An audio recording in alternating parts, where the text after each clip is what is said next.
Imagine a place where young minds come to learn, where trust is as important as knowledge, a place where teachers guide, support, and protect. But what happens when that trust is shattered by the very people meant to uphold it? This story takes us inside the walls of an ordinary school, but within one classroom, something unusual was happening. A teacher, known for her strict approach, began to single out one student. Her comments, her treatment different, harsher, each day growing more intense. This student was no stranger. She was quiet, respectful, yet somehow the target of frustration and criticism. A young black girl who walked into that room, day after day, unknowingly becoming the subject of something far more troubling than a teacher's impatience. But the teacher had overlooked one detail, a connection hidden from her view. This girl wasn't just any student. She was the daughter of the school's principal. As tensions rise, the teacher remains unaware of the eyes that would soon turn toward her, not just from her students, but from those with the power to demand answers. In the heart of a close-knit town, there stood a school, a place many families held in high regard. Here generations of students had walked these hallways, their laughter filling the air, their friendships and achievements a source of pride for the entire community. But beneath this school's familiar surface, there were divisions, tensions that ran deep. The community had long been aware of these issues, small incidents that were often ignored or explained away, leaving questions that went unanswered. In one classroom, a particular teacher had gained a reputation not for kindness or encouragement, but for her sharp words and unforgiving discipline. Students noticed her differences in tone and how she treated them, but few dared to question her authority. For years she had carried on, unchallenged, her approach hidden behind the walls of her classroom. Then, a new face appeared, a young girl stepping into the school with a sense of hope and nervous excitement. She was there to learn, to meet friends, just like any other student. But she wasn't just any student. She was the principal's daughter, walking into an environment her family had helped shape, unaware of what awaited her. As the days passed, she couldn't escape the feeling of being singled out, her presence met with an unexpected coldness and criticism from her teacher. And though others saw it, few said anything. Questions lingered in the minds of those who noticed, but for now, no answers were in sight. This is the story of a community forced to confront a painful truth, of a young girl caught in the crossfire, and of a teacher who crossed a line she never thought would be exposed. It started with small remarks, quiet enough that they might go unnoticed by others. The teacher's voice, steady but sharp, would call out the young girl's name in a tone that felt different, less forgiving. It was as if every minor mistake, every hesitation became a reason for reprimand. At first, the girl brushed it off, telling herself that maybe she was imagining it, that maybe this was just how all teachers were. But as the days went on, the pattern became impossible to ignore. There was a tone of impatience, a critical eye that seemed reserved only for her. And soon, others in the class began to notice it too. The teacher would find faults in her answers, even when they were correct. She'd dismiss her questions with a huff or a roll of her eyes, and her words grew harsher with each interaction. In one lesson, as the girl struggled to complete an assignment, the teacher's patience wore thin. In front of the whole class, the teacher pointed out her errors, emphasizing them with a cold precision. "You should know this by now," she'd say, her voice carrying a bite. Other students shifted uncomfortably, casting glances at the girl, while she tried to hold back the shame creeping up inside her. Each day, the comments grew louder, the stares more piercing. It was no longer about correcting mistakes. It was something deeper, something that left the young girl feeling isolated, as if she didn't belong in that room. And with each passing day, her confidence began to erode. One day, as she raised her hand to participate, the teacher's response was swift and cutting. "Why are you even trying to answer? You never seem to get it right." The girl's hand dropped slowly, her face flushed with embarrassment as quiet laughter came from a few corners of the room. She could feel the eyes of her classmates on her, and she wished more than anything to disappear. From that moment on, her voice grew quieter, her presence shrinking with each passing day. The teacher's words, once subtle, were now laced with a tone that felt almost intentional, as if her every effort was meant to remind the girl of her place. And in the silence of that classroom, the weight of the teacher's words lingered, leaving an impact that no one dared to speak of. As weeks turned into months, the girl's silence became her shield, a way to protect herself from the sting of the teacher's remarks. But within that silence, her classmates noticed what was happening. Some were confused, others angered, but they felt powerless, caught in the same room, yet unsure of how to make it right. For the teacher, it was business as usual. She never questioned her actions, never considered that her words were carving wounds into the very student she was meant to guide. And in her mind, she was in control, unchallenged. Little did she know, however, that her actions were about to reach the ears of someone who would not stay silent. It started as a quiet murmur, whispers exchanged between students who had seen too much and remained silent for too long. The young girl had kept her suffering to herself, but her classmates could no longer ignore the injustice playing out before them. One day, a brave student decided it was time to speak up. The student spoke cautiously, recounting moments they had witnessed, moments where the teacher's words crossed a line, where her tone felt different, harsher, aimed solely at the principal's daughter. The principal listened, her initial surprise giving way to a growing sense of disbelief. She had trusted this teacher, respected her as a colleague. But now, with each detail revealed, a different picture began to form. Troubled by what she'd heard, the principal knew she needed more information. She started with quiet conversations, pulling aside other students one by one. She asked gentle questions, hoping for honesty, yet fearing the answers. One by one, the stories matched the same tone, the same pattern of treatment. A teacher who, behind closed doors, was someone entirely different. As each story unfolded, the principal's emotions grew. She was no longer just a school administrator, she was a mother. She saw her own child in every word, every description of mistreatment. And now her mind raced with questions. How had this gone unnoticed? How had her own daughter in her own school been made to feel small, to feel less than? Driven by a mixture of guilt and resolve, she decided to take matters into her own hands. She made a plan, a way to see with her own eyes what her daughter had been enduring. The next morning, she took a seat at the back of the classroom, quietly observing as the lesson began. At first, everything seemed normal. The teacher's tone was measured, her instructions clear. But then, with a single question from her daughter, the principal saw the shift in expression, the impatience that quickly turned into irritation. Her voice took on a cutting edge, one that wasn't there moments before. Moment by moment, the scene unfolded. The teacher's words grew harsher, her patience fading whenever the principal's daughter spoke or asked a question. The principal sat in silent outrage, her heart heavy as she watched her child face this relentless scrutiny, this quiet cruelty that no one else had dared to challenge. By the end of the lesson, the principal had seen enough. The teacher's behavior was no longer a matter of hearsay. It was now undeniable, a truth laid bare before her. She had entered that classroom as a silent observer, but she left it as a mother determined to act.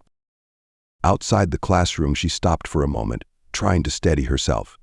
She knew that confronting the teacher would not undo the damage done, but she also knew that this behavior could no longer be allowed to continue. Her daughter and every student deserved better. With a heavy heart and a steady resolve, she made her way to the teacher's office. She was no longer just a principal confronting a staff member. She was a mother standing up for her child, demanding answers, seeking justice. The time had come for a confrontation that could no longer be delayed. The principal walked down the hallway with a determined stride, her mind set on a single goal, to demand answers and accountability from the teacher who had, for too long, gone unchecked. As she opened the door, the teacher looked up, surprised but unfazed, unaware of the storm about to unfold. In her mind, it was just another routine meeting, another moment to justify her authority in the classroom. But the principal's face told a different story, a story that the teacher would soon be forced to reckon with. The principal took a seat, her gaze steady and unwavering.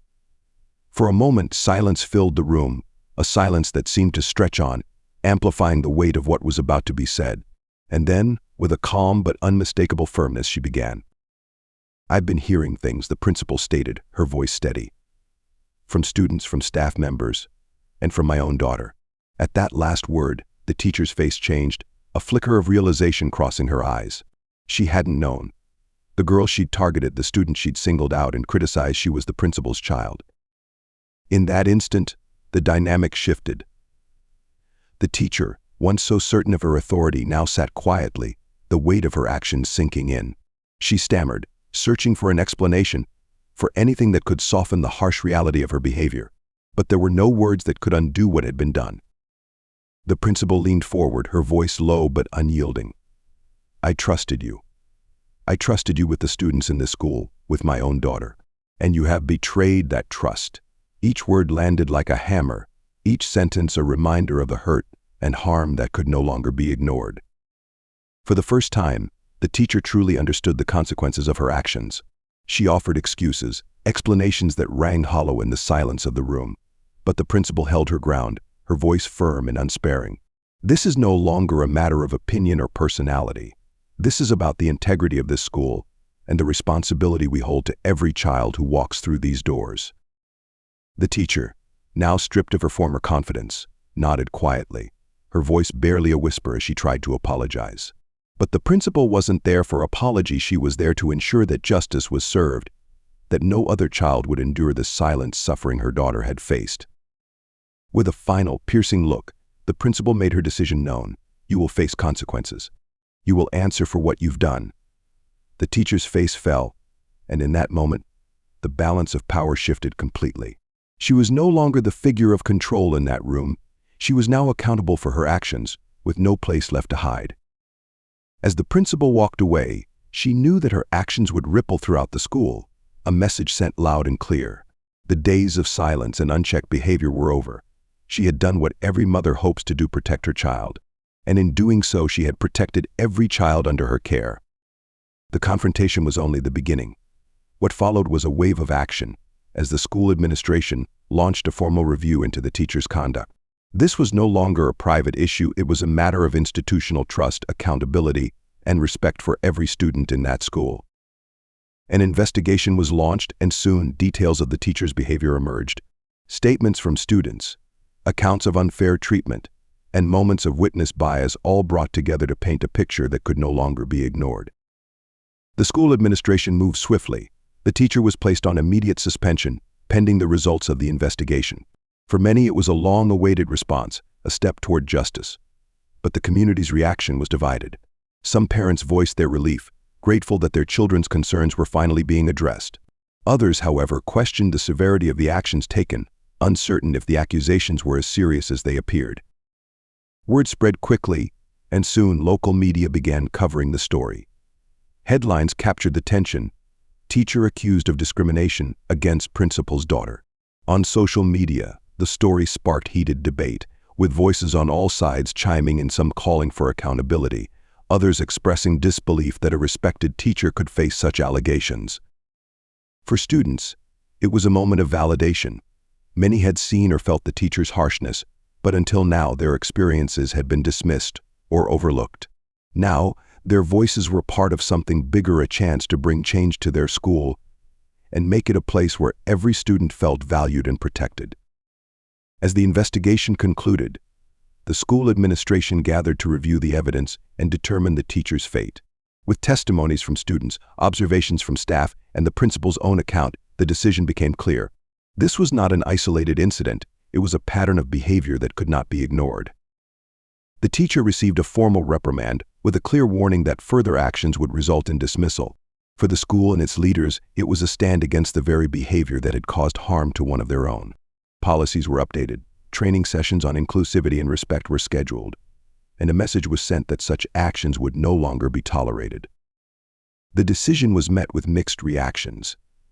Some in the community felt it was too lenient, while others felt it was fair, a chance for the teacher to change and reflect on her actions.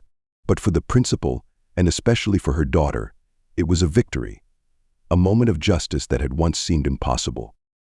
In the weeks that followed, the school adjusted to a new atmosphere. The story remained a topic of conversation, a reminder of the importance of vigilance and the need for respect and understanding in every classroom. For the young girl, it marked a turning point, a moment of courage and resilience that she would carry with her, a reminder that she was seen, valued, and protected. From this incident, a lesson emerged, a reminder that silence has its cost, that actions must be held accountable, and that justice, though sometimes slow, will prevail when those in power choose to stand up for what's right. In the end, it was more than a story of one teacher and one student. It was a message to the entire community that dignity and respect are the foundation of every education. In the months that followed, the impact of that one incident rippled through the entire school community. For the principal, it was a hard but necessary journey, a confrontation that not only protected her daughter but served as a reminder of her duty to every student in her care. Her daughter, once quiet and uncertain, found her confidence again. She no longer walked through those halls with her head down. The experience had left its mark, but it had also shown her the strength that comes from speaking up and the power of those who choose to stand beside her. The school itself was changed. Teachers and staff gathered in workshops, re-examining their approaches, discussing the importance of fairness and inclusivity in ways that had been long overlooked. What began as a painful incident had sparked a movement toward greater awareness, a commitment to creating a safe and respectful environment for every child. For many students, this was a turning point, a moment that validated their experiences. The school's leadership had shown that silence would no longer be the answer. They felt a new sense of empowerment, a belief that their voices mattered, and that if they ever faced unfairness, someone would listen. In the wider community, the story was a wake-up call. Parents and community leaders engaged in conversations they'd once shied away from, addressing the subtle biases and divisions that lingered in the shadows. Discussions filled community halls and dining tables, fostering a renewed commitment to equality and mutual respect. Reflecting on the journey, the principal shared her thoughts with the community, a message that resonated deeply. We must never take for granted the responsibility we have as educators, as leaders, as neighbors. Our actions set the foundation for a better, more compassionate world. And our silence, if we choose it, speaks as loudly as our words. Her message became the school's mantra, a lesson ingrained in every staff meeting, every classroom discussion, every interaction. Respect and fairness were no longer just words on a page, they were values carried out with purpose and conviction. Today, the school stands as a symbol of change. What was once a painful memory has transformed into a legacy of resilience and accountability. The young girl who endured the teacher's harsh words, the mother who fought for justice, and the community that came together all left their mark, ensuring that this place of learning would truly be a place of belonging for everyone. This story, born out of hurt, has become a testament to the power of standing up, of speaking out, and of creating change. It reminds us all that in the fight for dignity and respect, silence is never the answer. And in the end, it only takes a few voices to echo a message that will be heard for generations. This story serves as a powerful reminder of the resilience that can be found in the face of injustice, and of the strength that comes from standing up, not just for ourselves, but for others. In a place meant to foster growth and acceptance, one voice sparked a transformation that changed a community. But as we leave this story behind, we're left with important questions. How many more children endure similar treatment in silence, believing their voices won't be heard? How often do the actions of trusted adults go unquestioned, leaving unseen impacts on those in their care? And what can each of us do to ensure that respect and dignity are at the heart of every interaction? This isn't just one story, it's a call for awareness, for empathy, and for courage. We owe it to the next generation to create environments where every child feels valued and protected. Justice, respect, and kindness are not just ideals, they are the foundation of true education. Thank you for joining us on this journey. If this story moved you, be sure to like, subscribe, and hit the notification bell so you never miss an episode. Join us next time as we uncover another story of hidden truths and powerful reckoning stories that remind us all of the impact one voice can have.